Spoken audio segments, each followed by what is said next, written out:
Begin in the supermarket, any supermarket.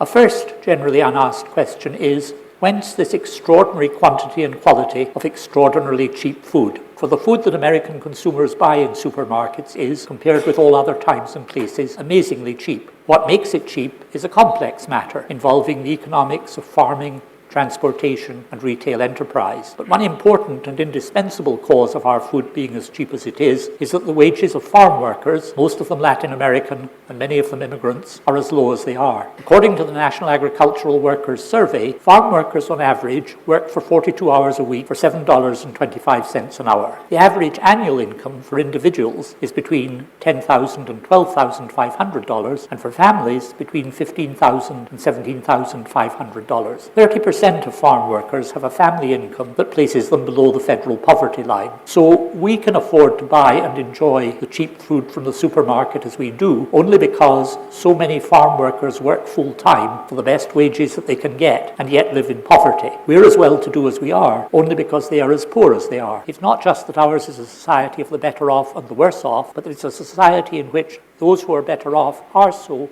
in key part because the poor are poor. I call the comfortable frame of mind which avoids attention to such fact heedlessness. Consider another example by returning to the supermarket and asking another generally unasked question: why is there a supermarket here? To which the immediate response may be, but surely there are supermarkets everywhere. This, however, is false. There are large areas in this country which have been described as food deserts.